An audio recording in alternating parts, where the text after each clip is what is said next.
see you guys in the dark.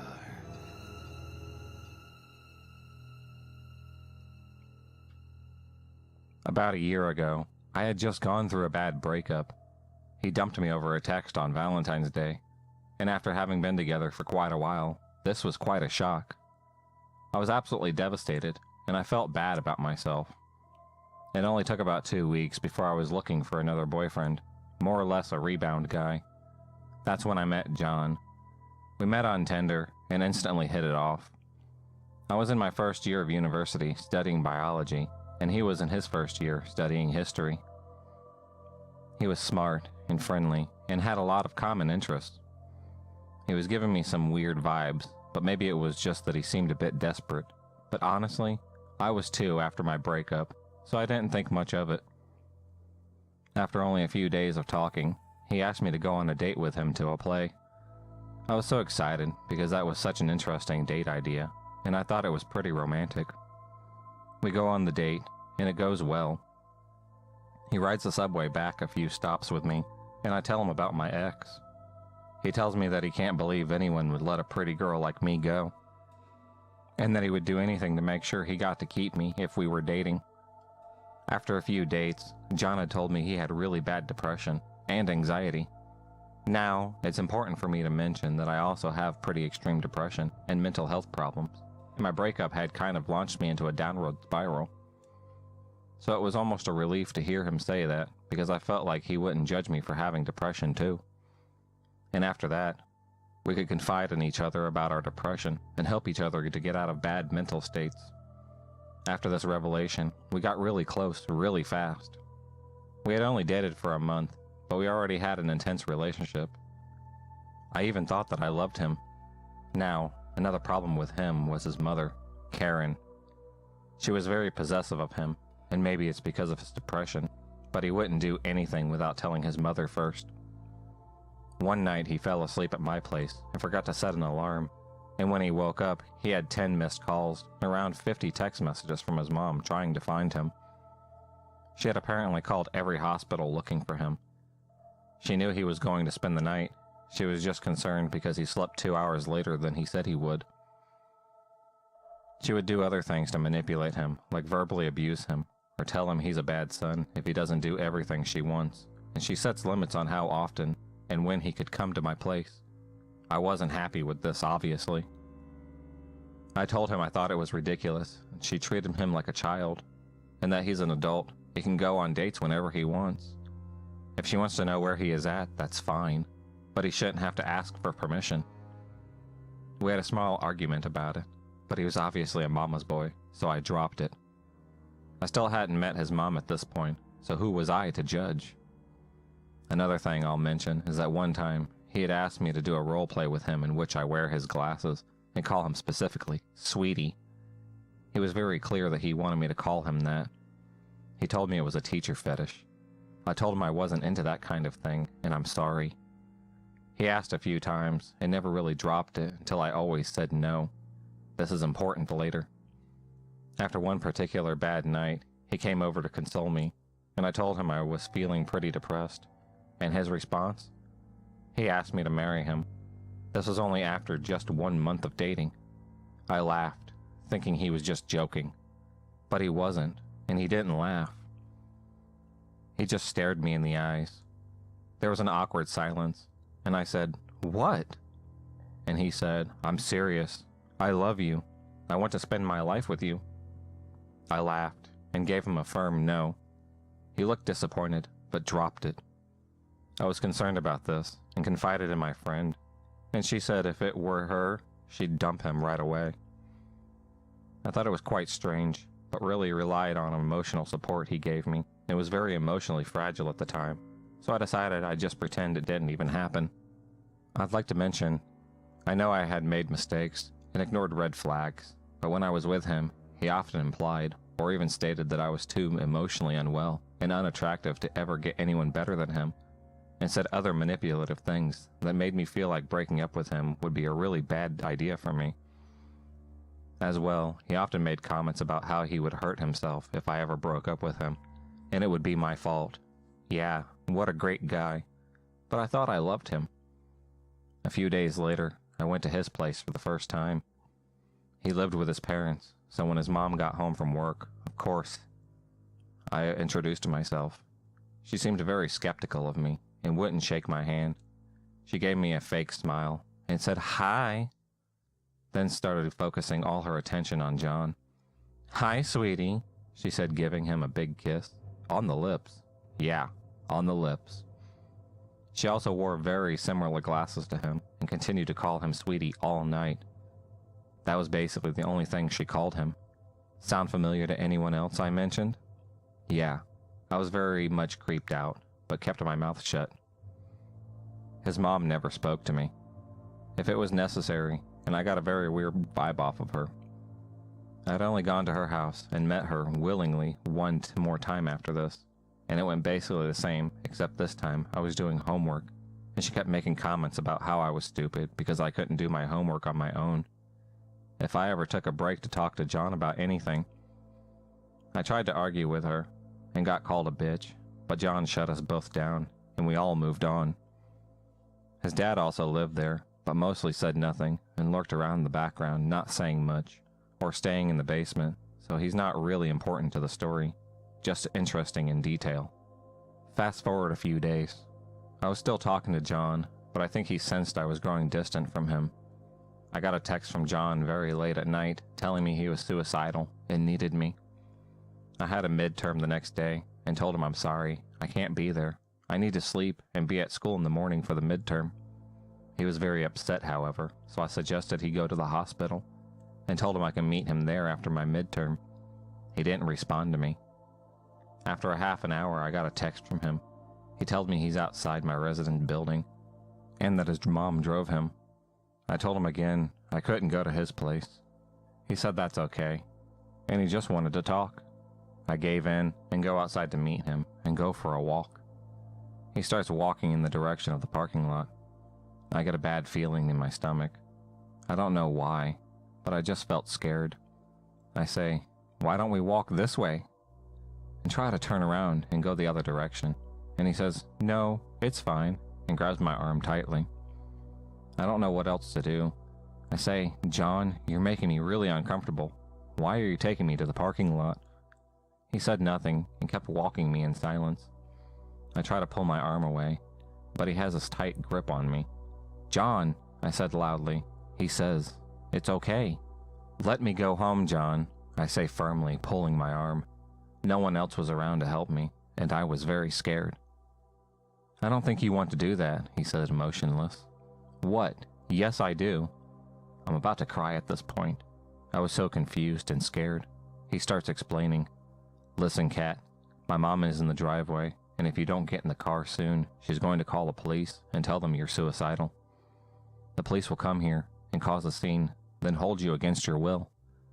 My brain started going a million miles a minute. I lived in a university residence and really didn't want the police to pick me up where everyone could see me and cause a scene. I also had been to the hospital before, and my school had warned me of possible repercussions if I tried to harm myself on campus again, which he reminded me of. I was really confused and felt betrayed. However, quickly weighing the pros and cons in my head, I thought supporting my boyfriend when he needs me and not causing a scene would be the easiest thing to do. Still not realizing what he was trying to do.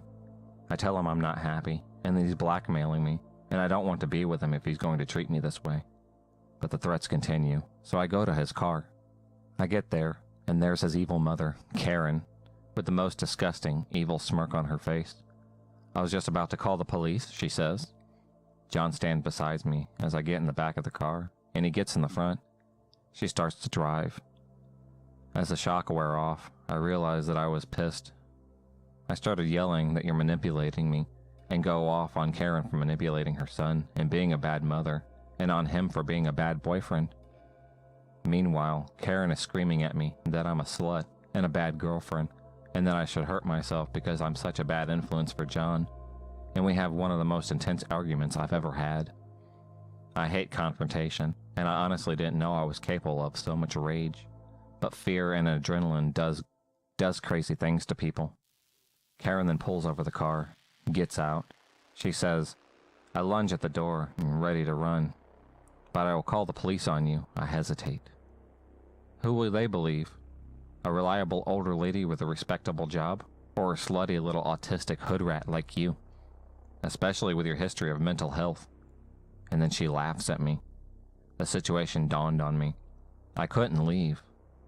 While I hesitated to think, hand still on the door handle, she escalated her threats from telling the police I was suicidal to telling the police and my school I assaulted her and her son after. He tried to break up with me, and even though the car was parked and the door was unlocked, I couldn't leave. She said, "In my car, you don't get to talk to me like that. So either be civil and quiet, or get the hell out." John stayed quiet throughout this whole car ride, not defending himself or his mother, not helping me, just stone cold and emotionless. I started sobbing and crying and begging for her to please let me go, to which she said, "You have every right to leave."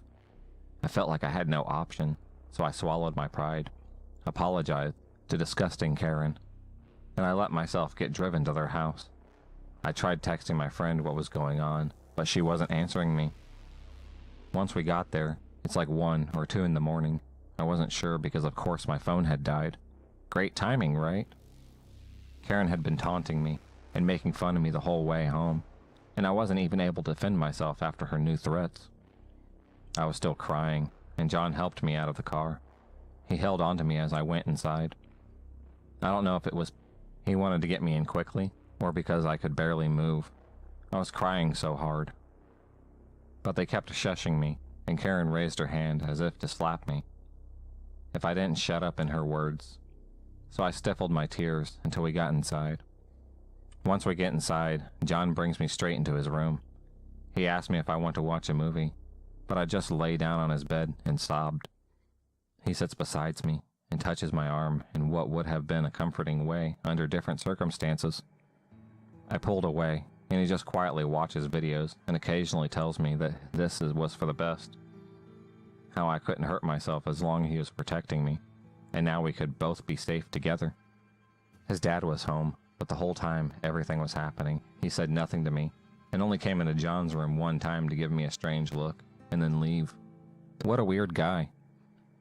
John's mom came in a while later and told me to sit up and stop crying, saying that this was for the best for me and John, and she's only doing this because she cares about us.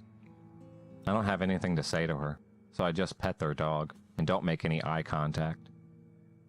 She berates me and insults and makes fun of me with no reaction other than a few snide comments from me that John would tell me were uncalled for, and more tears and silence. And then she started going after me for petting the dog. "Why don't you make eye contact? What are you, autistic?"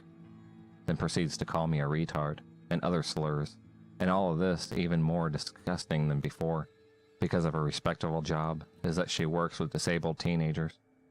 I ignore her, and then she starts saying really hurtful things. Now I can take an insult, but she crossed the line when she started talking about my mother, and how she was abusive, and how I deserved it. And she can see why I was abused. Now my mother may have been abusive, but that crossed the line. She had no right to talk about that, and John had no right to tell her about that either. She then went on to say that she was a much better mother, and I should be grateful that she's doing this for me. The whole time I was there, she kept implying that this was in some kind of sick way supposed to help me. I feel like I was only there for John to have someone with him, though. I lost it at the comments about my mom, though, and started yelling at her about how she's abusive and worse than my mother, and that I hate her, and we have a screaming match for a while. And again, John doesn't defend me, and only says that I should listen to his mom. After more insults and yelling, she storms off, and it's just me and John, and I tell him I'm breaking up with him and want to leave now. He goes to his mom, who says I'm just having a rough night, and don't mean it, and we both should just sleep. John gives me pajamas to wear, and I get dressed in his closet and go to bed. He was sleeping beside me. I wasn't afraid John was going to hurt me, and don't worry, he didn't. Not physically, at least. But I was still uncomfortable sleeping beside him because I felt betrayed and scared and even violated. I wanted to leave more than anything. I felt like an animal in a cage. And then I got up and bolted to the front door, only for him to run behind me and grab me and have Karen block my way. I started screaming, "Let me go, please! I'm sorry, let me go!" I was sobbing and was trying to be as clear as I could through my tears. Karen looked at me like I was the most disgusting thing ever. She scoffed at me. "Grow up," she said, and walked off. John brought me back to his room and locked his door. His mom came back. He let her in a few minutes later, and she had some kind of pill to help me sleep. I refused to take it, though. She kept insisting, and I kept saying no. "I'm not trying to poison you," she kept shouting, but I didn't trust that woman. John took one first to prove that we were safe, and it was clear after over an hour of arguing, and John taking one, I wasn't going to have a choice at this point. I pretended to take one at first, but bitch checked my mouth and made sure I actually took it. Basically shoved one in my mouth after she realized I didn't take the other one. After a while, I felt very, very tired and fell asleep. I still don't know what she gave me, but it tasted awful. It was kind of dissolved under my tongue. She had them in a clear plastic baggie with no label. I woke up the next morning, and John and his mother were both in the kitchen eating breakfast. I saw my chance. I was alone. I got dressed hella fast and found my phone where he hid it. Still not charged, though. It had my fare card for public transport in case, though, so I pocketed my phone and quickly snuck to the door. Nothing had ever been so intense for me before. I put on my shoes really quick and opened the door and freaking ran. I ran like the fucking wind, on the verge of tears and shaking. I had never ran so fast in my life. I didn't know the neighborhood, and I didn't know how to get home, but I needed to get away. I have no idea if they chased me or not, or if they even noticed right away. The dog did stay quiet, though. I found a bus stop and got on the first bus to show up. I pulled out my card and tapped it, and I didn't have any money on it. My brain just buzzed. I had no way to get home. I needed to be on this bus. I had to get away. The bus driver shrugged and said you should have had money. Meanwhile, I was still staring at my card, and then I just started sobbing. I practically fell over. I was crying so hard. I tried to explain what was happening, but was crying so hard and talking so fast I made no sense to the bus driver. The bus driver said, "Whoa, you okay?" And I said no, and started crying even harder. He just quietly handed me a transfer, and I thanked him and sat down really quickly, noticing everyone staring at me. I just put my hood up and cried quietly. I still didn't know how to get home, but I realized the bus was going to a subway station, and even though it was a long ride, I could get home from the station. As soon as we got there, I ran onto the subway, still crying and shaking. I probably looked like quite the sight. The subway eventually got to my school, and then I realized I couldn't go home. John knew where I lived, and God, he would have called the police. I didn't know what to do. I saw someone with a phone charger and ran over and asked if I could please charge my phone, that it was an emergency. Typical millennial me didn't know my friend's phone number. I charged my phone, face covered in tears, and probably smudged mascara, and immediately texted my friend. I told her right before my phone died that John and Karen wouldn't let me leave their car, and she had quite a few messages and had apparently tried to come to my house to look for me too. I told her where I was and asked if I could go to her place. I got many messages from John as well. John tried saying he tried to kill himself and that he needed me, that I needed him, that I'm making a huge mistake. Absolutely anything and everything to try and make me respond. Now, you guys will judge me for this, but I went to visit him in the hospital. I don't know why after all that I decided to do this, but I did. After I got to the ER, his mom then told the nurse that I was also threatening suicide and needed to be put on suicide watch too. The nurses took me aside and asked me, and of course I told them no. And I was legally an adult, so they couldn't take Karen's word over mine and didn't hospitalize me. I told John we were over, and I hope he gets better soon. But he was mad at me. He said his mom told him how I was suicidal, and how she said that I heard the nurses talking to each other about how I was lying to get attention, and all this other BS. I tried to defend myself to him, but I just left defeated. Gave Karen the middle finger, and literally ran the hell out, and never looked back. Crashed at my friend's place, slept on her floor for a week. A while later, I got a text from one of John's friends basically insinuating he killed himself, and it was my fault, and I told the guy that after what that family did to me, they can all go to hell, and to never message me again, and blocked his number. I have no idea if John is alive or not to this day, but I did get some revenge in the end. As you might have noticed, I didn't call the police. I did speak to a police officer about it eventually, and my concerns about how Karen would be more reliable than me, and I didn't have much evidence, and they said if I want, I could file a report, but honestly, I never did. I wanted nothing to do with them anymore. To those who want to say I wasn't actually kidnapped because I wasn't tied up or anything, which someone had said to me before, I may have been allowed to leave physically, but emotionally, they made me feel like I didn't have a choice to stay, and they did drug me, so I don't know, man. So to John, but mostly Karen, let's never meet again, you disgusting wench.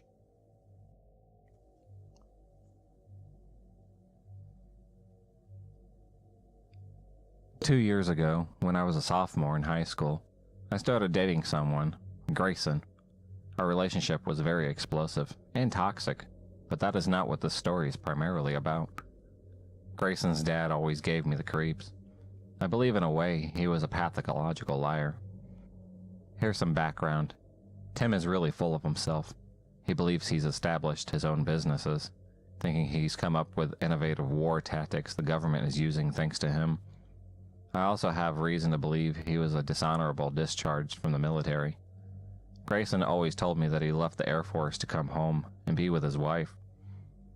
He doesn't have his uniform. He doesn't have any paperwork regarding this. However, leaving because your wife misses you isn't a valid excuse in the military.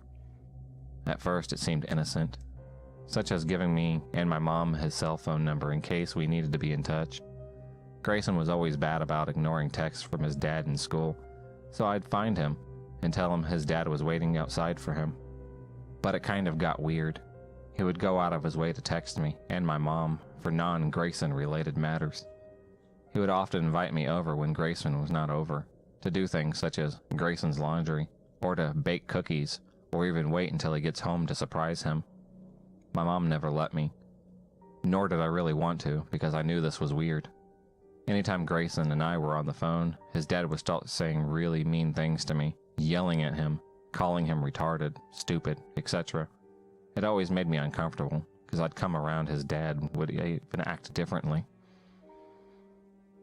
He started treating like any time me and Grayson would be together, like we were on play dates, like we were even children.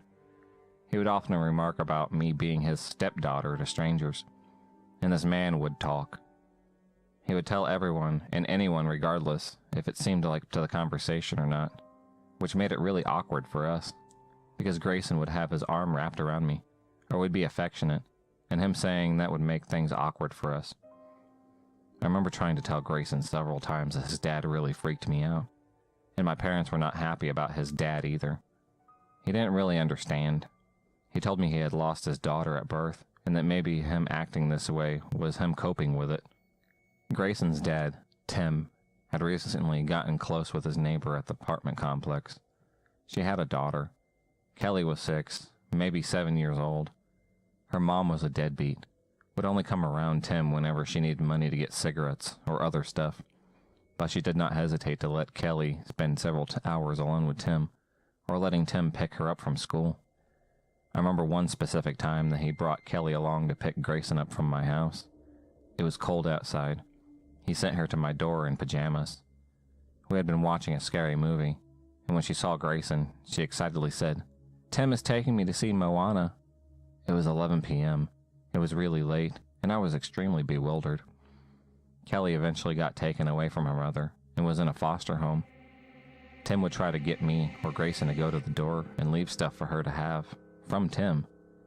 Then he eventually even tried to get custody of her, regardless that there was no blood relation or any credentials that would allow him to do so. Another time, around the Super Bowl, he had come up to the door with a beer bottle in hand. He doesn't even ask to come in, he just kind of forces the door open and comes in the bathroom to pee. He then takes Grayson, beer bottle in hand, and drives home. Here are a list of other things I remember happening, but it's been over a few years, so there is more, but I cannot recall every detail. One time, Tim texted my mom and inquired about me and Grayson. We had been arguing, and we argued a lot. His dad then jokingly asked my mom, "Is she on her period?" I get it is a crude joke, and many guys joke about it, but imagine someone texting you and asking on your daughter's behalf. Another time, me and Grayson were giggling and making jokes in the back seat. I remember his dad always talking about me and Grayson getting married. I was a sophomore, and he was a freshman, so we thought about it, yeah. But was it ideally going to happen? Not really. Grayson then said something along the lines of, "Getting married? I don't think so." His dad then says, "Well, if you don't marry her, then I will." I was shocked that something like that would even be said. I was at that point very weirded out. He had asked me to go out to Golden Corral with him and Grayson. I knew Grayson was at his mom's house, but for some reason, I thought he had already come home and was with his dad. I got into his dad's car. I was just in the car with him and two other older men. I started furiously texting Grayson. I asked him where he was and if he was actually going. He was asleep. He didn't even know his dad had come to got me. His mom was mad.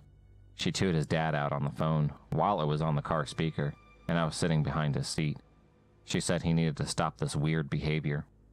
We go inside the restaurant, and I'm quiet.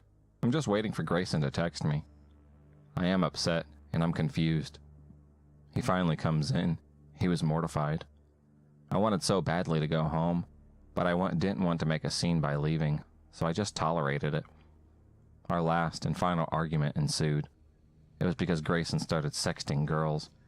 Grayson made it very clear he did not permit me to talk to other boys. I unadded every boy I had on social media. So this really, really distraught me. After everything our relationship went through, there were other signs that I ignored too. About how he'd surround himself with girls when I wasn't around, and how he'd touch on other girls in his gym class. But this was the final and last time I wanted to be walked all over. I snitched on him to his dad. I didn't explicitly say that Grayson had sexted girls. I didn't want him to be in legal trouble. But I did ask him to delete my number, and told him I wouldn't come around anymore. His dad told me I was being unreasonable, and that this was his son, and that he was a gentleman, and that he raised his son very well, that his son wouldn't cheat. It was a lot more drama than I needed, so at the end of it all, I blocked him on everything. Tim started trying to reach out to me through his Facebook account, through his business account. I often just blocked him and didn't tell my mom because I felt like it was old news. A few months ago, I reached out to Grayson. Grayson had taken my virginity. I was embarrassed to tell him that I had a STI and that he needed to be checked as well. A week or two later, I get a letter in the mail. His dad, Tim, decided to reach out to me. Keep in mind, me and Grayson had only talked about the STI stuff, nothing more. We had been apart for 2 years. I still lived at the same address. I suppose he had told his dad he needed testing done, and his dad took it upon himself to discipline me. Now 18 years old, I'll retype a few of the things he said on this card. In front of the card said, "Which first, pout or cry?" with a little girl in pigtails on the front pouting. Opening the card, it originally just said, "We miss you," and written all over the card, "You are too smart for irresponsible behavior. Respect yourself. Respect your body. Reach for the stars. Achieve your goals. Get your education. Don't blow it now. Hang on, baby girl. If you need me, just call. If you need a ride or just someone to talk to, your friend, Tim. Picture your future present tense. Archive your dreams. Hey dear, respect yourself. Don't throw yourself at boys. If a guy truly loves you, he will hold on to you. There are many diseases out there, some incurable. Reserve sex for marriage. Do right by God. Don't become a baby mama. You are smart, pretty, nice, and sincere. Don't let the world change you at all." I wasn't the one to open the card. My mom was, and she had recognized the name. She called the cops and had them investigate it further. The cops even remarked this behavior was strange and should be looked into. I don't know how all of the details. I was working when all of this went down. We still have the card in my mom's nightstand as evidence just in case they were to go any further. His older brother, Tyler, works at a bar-type restaurant we frequent at a lot. He and I don't really make small talk. We act like we don't know each other. But the way he looks at me, I can tell in a way he feels sorry. I truly empathize with him, because he too has a long-term girlfriend, and I can imagine his dad doing the same thing to them. It's gotten so bad that one of his older sons, who has his first grandbabies, is moving away to get away from him. His wife doesn't like Tim, and even he can see through the man his dad proclaims to be. I'll apologize if all this is scattered, and it doesn't really add up. It's just been a while, and I haven't really typed it all out, nor really talked to anyone about this other than my immediate family. I have other reasons to believe that maybe Tim isn't mentally sound, and he uses Catholicism to back up his reasoning for many things he does wrong in life. I think maybe the reason our relationship failed was because Grayson's dad mistreated him, and going to his mom's house was an escape from that. I think that is truly why Grayson treated me how bad he did, and it breaks my heart for him. But I'm glad that I am well out of that relationship, well out of having to deal with his dad, and in a brand new relationship with a family that adores me. While this isn't extreme, I really, really hope that I will never ever be involved with Tim or affiliate with any of the members of his family ever again. If you enjoyed this video, please subscribe, like, and hit the bell for notifications on future videos, and become a stalker of the night. And I'll see you next time.